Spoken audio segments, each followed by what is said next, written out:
Okay, we are recording from a new video for from Texas to Portugal. Um, Today I'm gonna be talking about what has transpired in the last 72 hours. America likes to believe that racism is loud, obvious, and outdated, that it only exists on the margins. But that's not true. Racism survives not because it's shouted, it's because it's whispered and normalized and protected. And when people in power feel safe, um, what's said behind closed doors eventually leaks out, comes to the surface. When Trump posted, when Trump posted on his True Social, um, the extremely racist imagery of the former president and the former first lady as um, apes, which is, I mean, it goes back to before the Jim Crow era. Um, it's not it's not humorous. It's not funny. It's not a slip up. Um, that image, the imagery, has history. Um, he didn't create it for shock, or laughs or going, look, look, look. He created to further dehumanize Black people and Black people in America and Black people across the globe.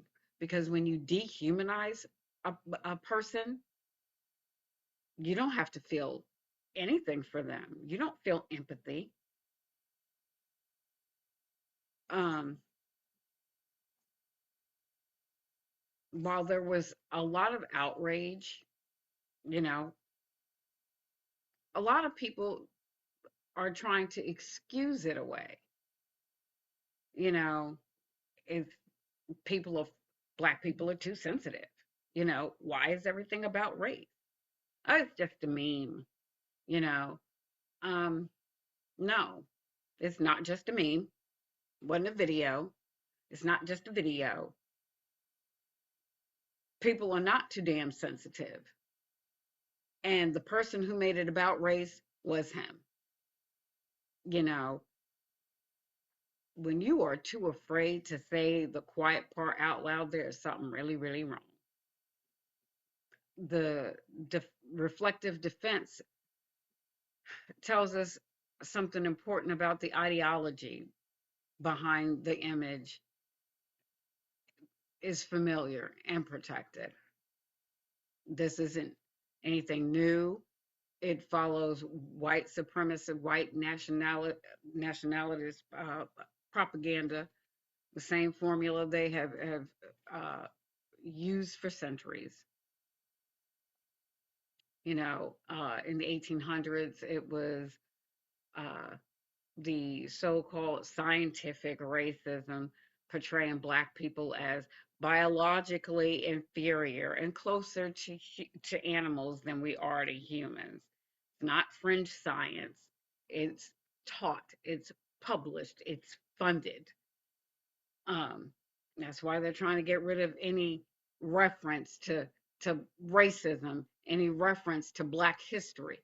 They they don't want you to see it, even though if it wasn't for Black people, the gas mask that they use, you're welcome.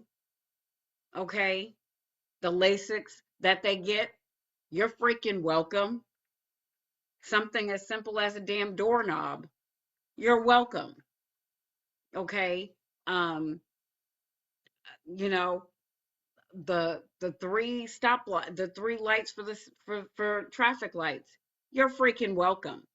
Okay, the flint that led to light bulbs not burning out. You're freaking welcome. Okay, cell phone. You're welcome.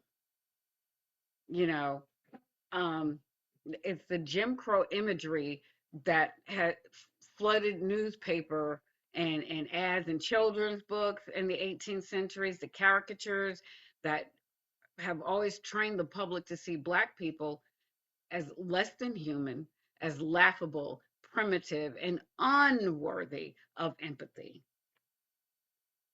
When you hum, when dehumanization becomes common, then cruelty is reasonable. Violence is justified. Exclusion, it's logical. Because why not? This is how their racist propaganda works.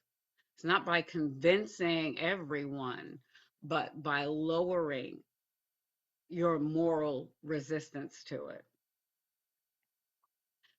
And that's why private conversations among powerful figures and leaders matter. Behind closed doors, race is often discussed as IQ, culture, hierarchy, inevitability. It's not justice. It's not history. It's not harm. When resistance disappears and private beliefs surface, not as policy papers, but as jokes, as memes, as just asking questions, history clearly shows propaganda doesn't start with laws. It starts with, okay, permission.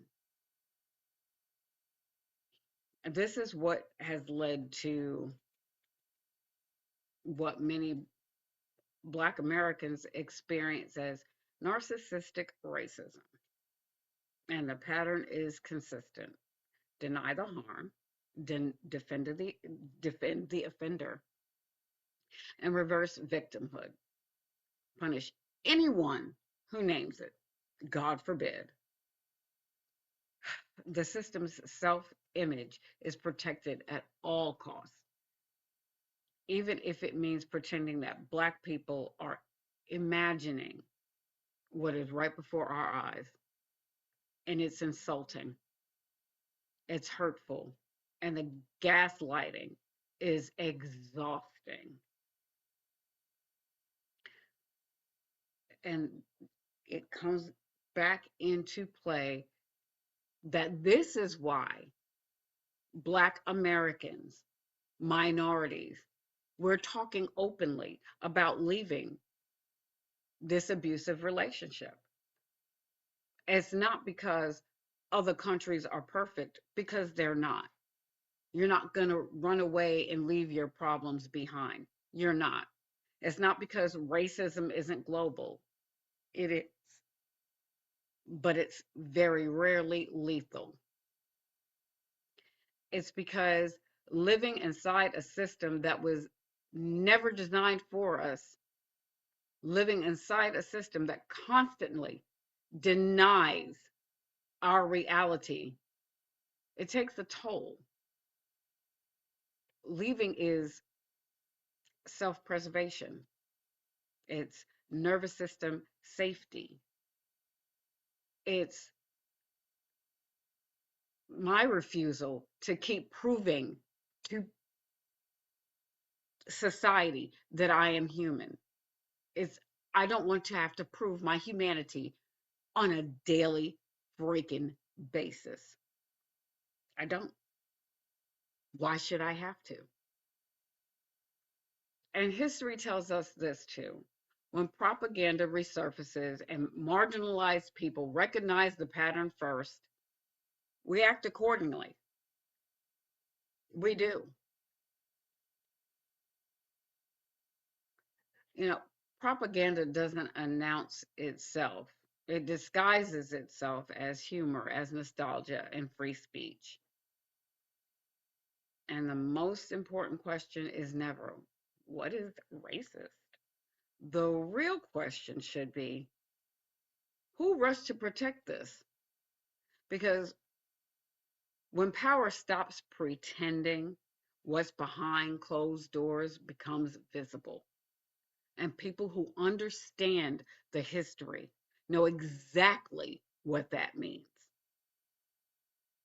Europe gets it.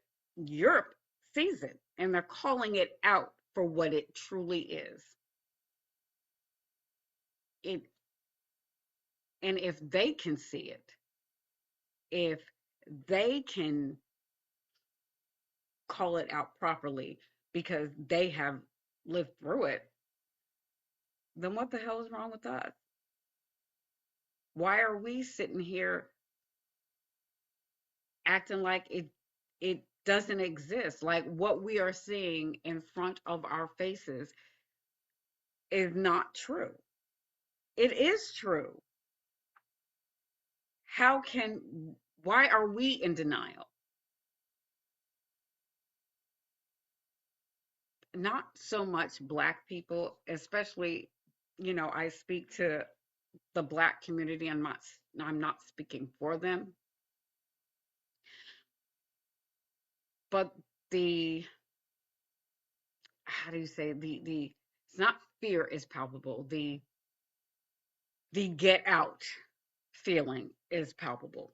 The okay, we see where this is going feeling is palpable. And we're like, okay, we're getting our ducks in a row. We are getting things together so we can go. Because there is no sense in fighting for something that we were never meant to be a part of, regardless of the fact that the first person to die in the Revolutionary War was a black child, Crispus Attucks. Hello. They try to get rid of history, but that part, can you really get rid of? Because if it hadn't been for that, we wouldn't be where we are now. Let's just be real. That was the catalyst. Everything has to have a catalyst. Everything. That was the catalyst. Okay? Just like, what is his name? John Brown. He was the catalyst for the Civil War. A lot of people don't know that. Or suffice to say, Nat Turner was the catalyst for Jim Brown or John Brown, who was then the catalyst of the Civil War. So it goes back to Nat. We have to have our Nat Turner moment. We have to have our Crispus Attucks moment. And as Black people, to me, I feel we've given enough. I feel that we've given enough. We didn't break this system. We didn't make this system, and we are not going to fix this system. That's no. You broke it, you fix it. And so for me, going to a place that is what the sixth or seventh safest country on the planet means that my nervous system will get a break. My stress levels will go down. You know, I won't have to feel this rock sitting on me. You know, I can breathe. I will be able to exhale because right now I'm waiting to do so. So that is my rant for today.